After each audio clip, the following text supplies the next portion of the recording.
Hello and welcome to My Daily Trivia. I'm your host, Danny, and today is Monday, August 7th. I hope you had a great weekend, and I hope you're having a wonderful day today. If this is your first time listening, I want to say welcome. My Daily Trivia is a 10-round quiz show with no specific themes, topics, or categories. We do, however, have a new episode every day, Monday through Friday, with each day getting progressively harder. So, today is Monday, which means that today will be the easiest day of the week. However, as always, if you do find this episode to be maybe a little challenging, I encourage you to listen to it anyway. And of course, listen to our other episodes later this week. Even though they get harder, you never know. You might know an answer to a question, and if you don't, you might learn something.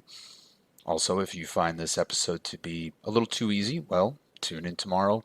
We'll make it even more of a challenge. So, without further delay, let's get into today's round of questions with question number 1. Which animal holds the record for having the longest neck among living creatures?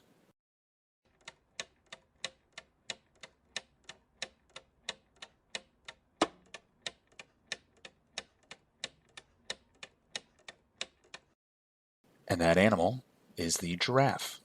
Native to the dry savanna and open woodlands of sub-Saharan Africa, giraffes not only have the longest neck, but are also the tallest animals. A giraffe's neck accounts for around 1/3 of its total height, averaging 5 to 6 feet long, which is roughly 1.5 to 1.8 meters. There are several hypotheses regarding the evolutionary origin and the maintenance of elongation in a giraffe's neck. Charles Darwin originally suggested that the competing browsers hypothesis, which suggests that competitive pressure from small browsers encouraged the elongation of the neck, as it enabled giraffes to reach food that competitors could not. Another theory, the sexual selection hypothesis, proposes the long necks evolved as a secondary sexual characteristic, giving males an advantage in necking contests in which they bash each other with their heads and necks to establish dominance and obtain access to sexually receptive females. The giraffe has intrigued various ancient and modern cultures for its peculiar appearance and has often been featured in paintings, books, and cartoons. It is classified by the International Union for Conservation of Nature as vulnerable to extinction and has been extirpated from many parts of its former range. Despite the length, a giraffe's neck is actually too short to reach the ground, and as a result, it has to awkwardly spread its front legs or kneel to reach the ground for a drink of water. I encourage you to Google it. It's quite entertaining. So, longest neck among living creatures? That goes to the giraffe. Question number 2. What is the largest country in Africa by land area?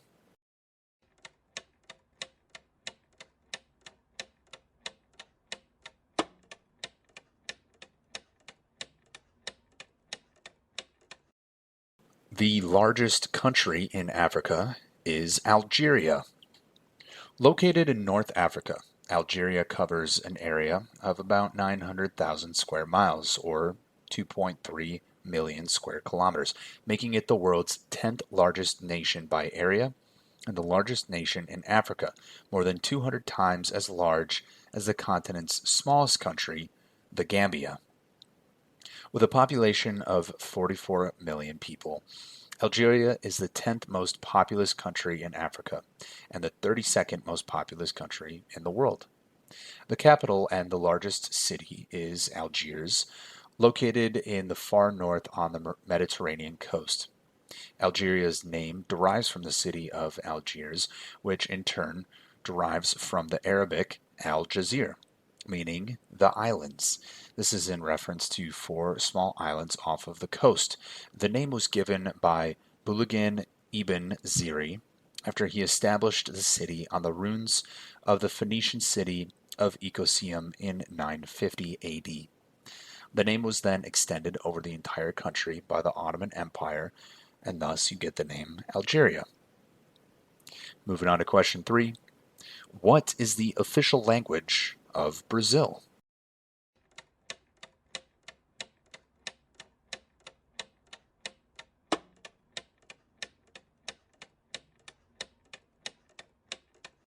The official language of Brazil is Portuguese. Portuguese is the official and national language of Brazil, being widely spoken by most of the population. Brazil is the most populous Portuguese-speaking country in the world, with its lands comprising the majority of Portugal's former colonial holdings in the Americas. Brazilian Portuguese differs significantly from European Portuguese and other dialects of Portuguese-speaking countries, even though they are all mutually intelligible. Such differences occur in phonetics and lexicon and have been compared to the differences between, say, British English and American English. As of 2023, the population of Brazil speaks or signs 238 languages, of which approximately 217 are indigenous. Moving on to question 4. Who was the lead vocalist of the rock band Queen, known for his powerful voice and iconic performances?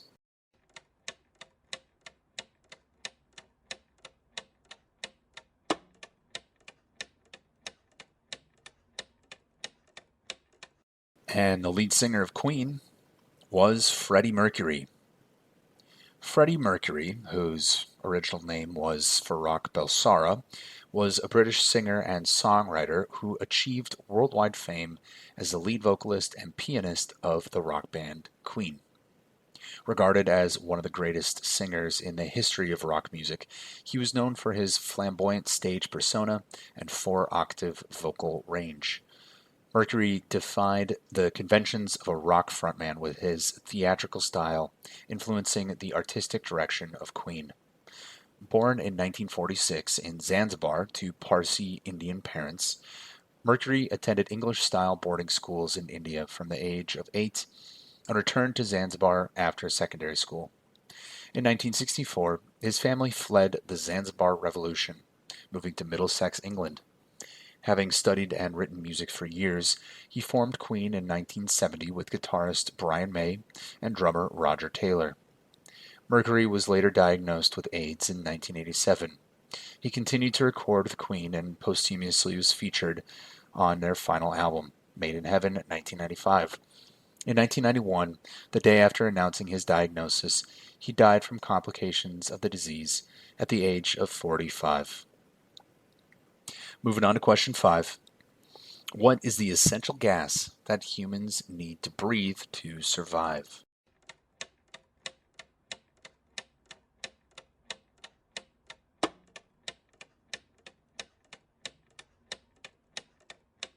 And that essential gas is oxygen. Breathing uses chemical and mechanical processes to bring oxygen to every cell of the body and to get rid of carbon dioxide. Our body needs oxygen to obtain energy to fuel all of our living processes. Carbon dioxide is a waste product of that process. The respiratory system, with its conduction and respiratory zones, brings air from the environment to the lungs and facilitates gas exchange both in the lungs and within the cells. Oxygen makes up around 21% of the Earth's atmosphere and around 50% of the Earth's crust, making it the most common element on Earth. Moving on to question 6. What is the term used to describe a celestial body that orbits around a planet?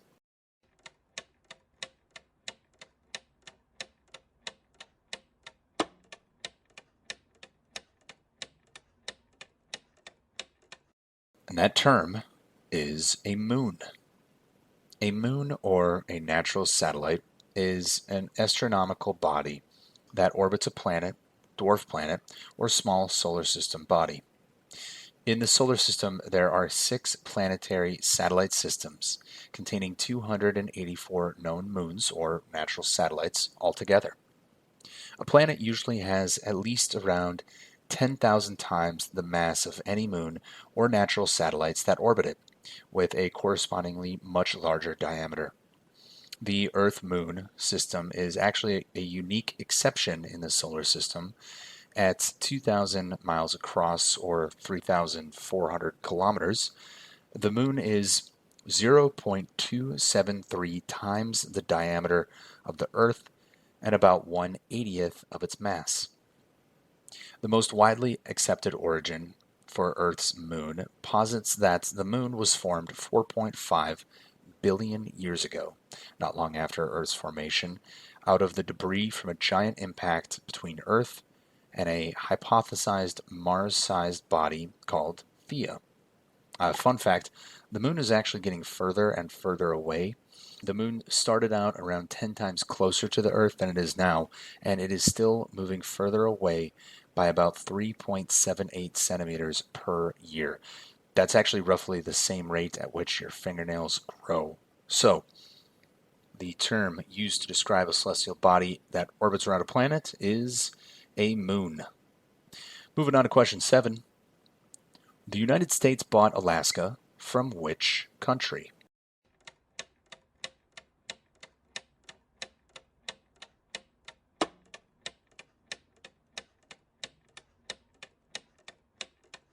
And that country was Russia. The Alaska Purchase was the United States' acquisition of Alaska from the Russian Empire. Alaska was formally transferred to the United States on October 18, 1867, through a treaty ratified by the United States Senate.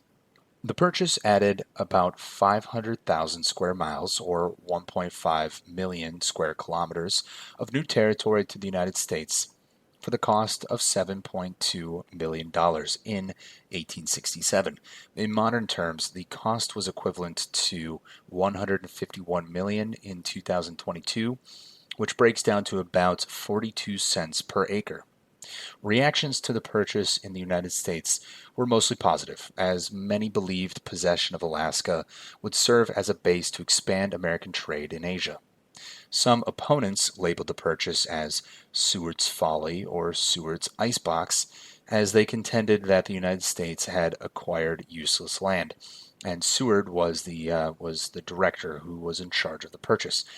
Nearly all Russian settlers left Alaska in the aftermath of the purchase, and Alaska would remain sparsely populated until the Klondike Gold Rush began in 1896. The name Alaska was introduced in the Russian colonial period when it was used to refer to the Alaskan Peninsula. It was derived from an Aleut language idiom which meant the mainland. So, if you have ever been to Alaska, or if you live in Alaska, or if you're just happy that the United States has Alaska, then you can thank Russia. Moving on to question 8. Who portrays Hermione Granger in the Harry Potter movie franchise?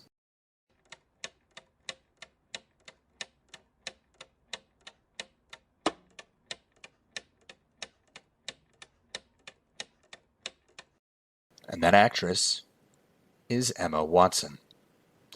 Emma Charlotte Dury Watson is an English actress, model, and activist. Known for her roles in both blockbusters and independent films, as well as her work for women's rights, she has received a selection of accolades. Watson has also been ranked among the world's highest paid actresses by Forbes and Vanity Fair, and was named one of the 100 most influential people in the world by Time magazine in 2015. As a child, she rose to stardom after landing her first professional acting role as Hermione Granger in the Harry Potter film series, having previously acted only in school plays. What's very impressive is that while working, Watson was able to split her time between films and education, graduating from Brown University in May 2014. So, Hermione Granger, aka Emma Watson. Moving on to question 9. How many colors are in a rainbow?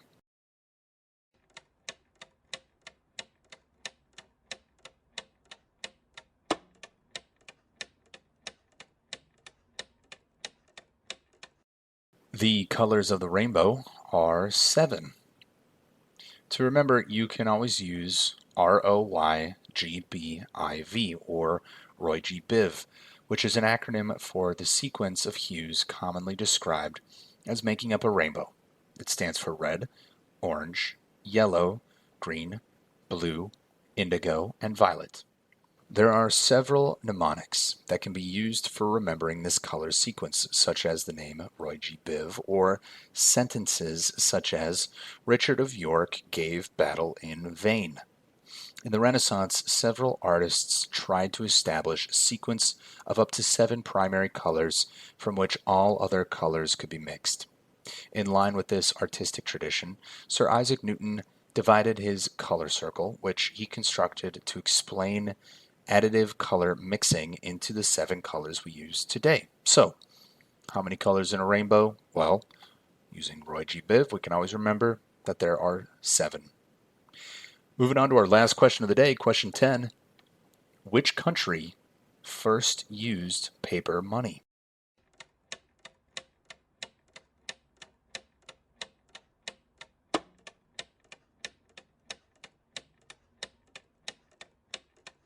And that country was actually China. The first known banknote was first developed in China during the Tang and Song dynasties, starting in the 7th century. Its roots were in merchant receipts of deposit during the Tang dynasty, as merchants and wholesalers desired to avoid the heavy bulk of copper coinage in large commercial transactions. During the Yuan dynasty, banknotes were adopted by the Mongol Empire.